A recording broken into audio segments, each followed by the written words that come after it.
राशिद, एक बड़ी डिबेट है इस वक्त और डिबेट यही है कि जनाब हमारा ओपनिंग जो है वो सेटल हो गया है क्योंकि हम 2026 में आईसीसी वर्ल्ड टी20 खेलने भारत और श्रीलंका जाएंगे। और डिबेट ये भी हो रही थी कि हमको रिजवान और बाबर के अलावा एक नई जोड़ी बनाना चाहिए, लेकिन हमने ऐसा लगता है कि ऑस्ट्रेलिया और जिम्बाब्वे में ऐसा करने की कोशिश की नहीं। शायद 2026 बहुत दूर है और हो सकता है कि दोनों जो ओपनर रिजवान और बाबर हो सकता है इस फॉर्मेट में ना हो, लेकिन बहुत सारे हमने पेयर आजमाए और कुछ अच्छे निकले, कुछ ने परफॉर्म किया, कुछ में नहीं किया।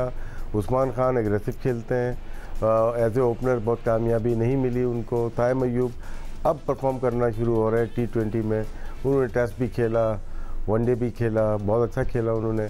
और रिजवान और बाबर हमारे पास मौजूद हैं जो कि ओपनर हैं। उमैर बिन यूसुफ हैं जो कि पाँचवें ओपनर आप कह सकते हैं, जो कि आजमाए गए, खातिर खा कामयाबी नहीं मिली।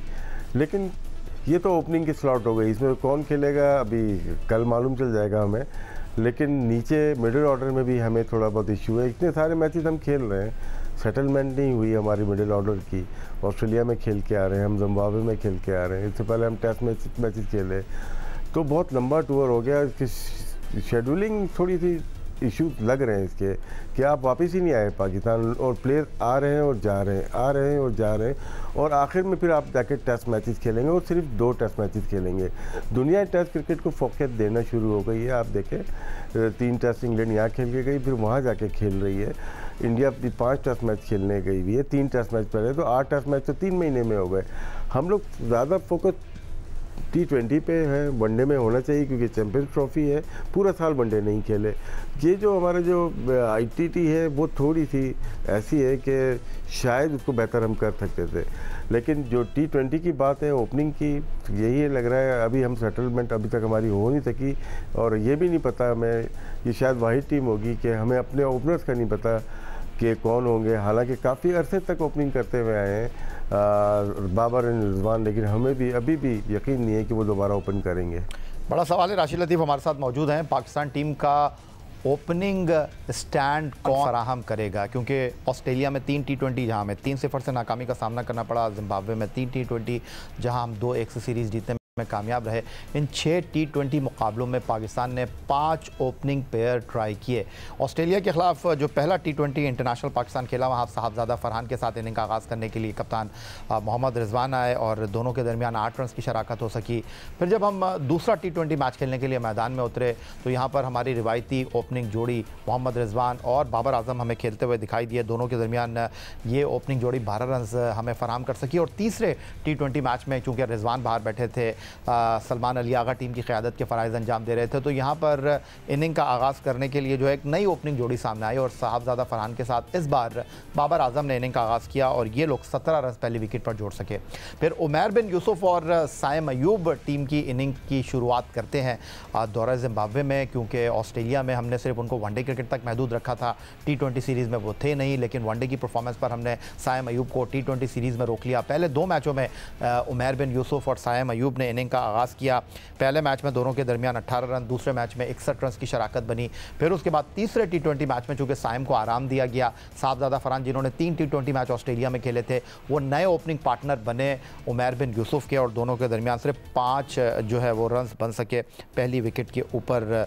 तो अब सवाल इसीलिए भी उठ रहा है कि पाकिस्तान ने 6 टी20 मैचों में ऑस्ट्रेलिया और जिम्बाब्वे में 5 टी20 में जो है वो नए तजुर्बात किए हैं। तो राशिद लतीफ़ साहब, अब लग रहा है कि छठी ओपनिंग जोड़ी आपको नज़र आएगी अगर बाबर और रिजवान ओपन नहीं करते। जी आ सकती है, और एक मैच नहीं है, 3 मैचेस है, तो हो सकता है 2 पेयर आपको नज़र आए। और अच्छी वर्किंग है कि बहुत सारे ओपनर्स का हमें इस 6-7 मैचेस का मालूम चला कि कितने पेयर हमने चेंज किए, और इसी तरह से हम नंबर 3 पे देखते हैं, नंबर 4 पे देखते हैं, तो ये भी नंबर शफल हुए हैं। नंबर 5, नंबर 6, कहीं पे सलमान अली आगा खेल रहे हैं, पर कहीं ताहिर तैयब खेल रहे हैं, कहीं इरफान खेल रहे हैं, तो ये भी एक इशू रहा है हमारे पास। जिस टीम के नंबर्स हमें कभी कभार होता है कि जब आप बड़े टी20 खेल रहे होते हैं और 200 चेज कर रहे हैं, तो आप बैटिंग ऑर्डर शफल करते हैं, थोड़ा सा आगे या पीछे किसी को करते हैं। लेकिन अगर हर मैच में हम लोग प्लेयर्स चेंज करके अपने मेन प्लेयर्स के नंबर चेंज करें, ओपनर्स का आपने बताया, मिडिल ऑर्डर का अगर ऐसा होगा, मैं मिडिल ऑर्डर की तरफ आता हूँ राशिद आपको लेकर। ओपनर्स का यही है कि सेटल नहीं हो सकते। जब ओपनर्स आपके सेटल नहीं है, फाउंडेशन आपकी सही नहीं बन रही, तो फिर आपकी टीम नीचे तक सही परफॉर्म नहीं कर पाएगी। राशिद लतीफ़ साहब जो बात कर रहे हैं मिडिल ऑर्डर की, कह रहे हैं कि जब आपने अपना टॉप ही तरतीब नहीं दिया तो मिडिल ऑर्डर में क्या करेंगे। मिडिल ऑर्डर पर भी निगाह डाल लेते हैं। जारा मिजाज, उस्मान खान यहाँ पर आपको दिखाई दे रहे हैं जो सेकंड विकेट कीपर के तौर पर मुंतखब किए गए हैं। फिर उसके बाद तैयब ताहिर हैं, इरफान खान न्याजी हैं, सलमान अली आगा हैं, जहांदाद खान हैं, जिनको आप मिडिल ऑर्डर में ट्राई कर सकते हैं। तो अब राशिद लतीफ़ आप बात कर रहे थे मिडिल ऑर्डर की, तो अब सूरत हाल जो यहाँ पर बनती हुई दिखाई दे रही है कि जो हमारा इस वक्त मिडिल ऑर्डर है, आप कह रहे हैं जब टॉप ऑर्डर सेटल नहीं है, बड़े नाम वहाँ पर मौजूद हैं, तो अब आपको लगता है तैयब ताहिर, सलमान अली आगा, जनूबी अफ्रीका के खिलाफ आप टॉप ऑर्डर के बाद मिडिल ऑर्डर कैसे सेटल करेंगे? देखिए, थोड़ा सा मुश्किल ज़रूर होगा। प्लेयर अच्छे हैं, इरफान ने साबित करने की कोशिश की, बहुत ज़्यादा परफॉर्म नहीं किया, लेकिन जो भी मौका मिला उन्होंने कोशिश की परफॉर्म करने की। ताहिर तैयब एक्सपीरियंस है उनका, डोमेस्टिक का अच्छा है, तगड़े प्लेयर हैं, गेम अवेयरनेस उनकी बहुत अच्छी है। सलमान अली आगा अभी तक फिट नहीं हो पाए T20 में। अगर आप देखें, उस्मान अगर खेले मुल्तान सुल्तान से अगर खेलें तो टॉप ऑर्डर ही खेलें। वो ज़्यादातर उनके जो रन्स हैं ओपनर या वन डाउन उनके रन ज़्यादा नज़र आते हैं हमें, जो कि जगह नहीं मिल रही उनको। थोड़ी सी जगह दी थी, शायद वो जगह नहीं मिल पा रही, तो ये एक रीज़न है। नीचे हमें शॉर्ट ऑफ लेंथ बॉल को खेलने वाले प्लेयर्स चाहिए ऑस्ट्रेलिया एंड साउथ अफ्रीका में। हम साउथ अफ्रीका बाउंसी ट्रैक पे खेलेंगे, लगता है ऐसा ही है। और ऑस्ट्रेलिया में हम खेल चुके हैं, हमें प्रॉब्लम्स हुई हैं। वहाँ के न्यू टीम थी, बहुत ज़्यादा पुराने बॉलर्स नहीं खेल रहे थे उनके T20 में स्पेशली। यहाँ अगर उछाल वाली पिचेस मिल गई हमें, तो हमें कट और पुल में इश्यूज़ आते हैं। जो कट पुल अच्छा खेल सकते हैं उसमें एक बाबर हैं, आप साइम अय्यूब को ले लें, उस्मान खान को थोड़ा बहुत मिला सकते हैं, अदरवाइज कंफर्टेबल नहीं होते। तो मिडिल ऑर्डर में बाउंसी पिचेस पे आपको कट पुल करने वाले प्लेयर्स अच्छे चाहिए आपको।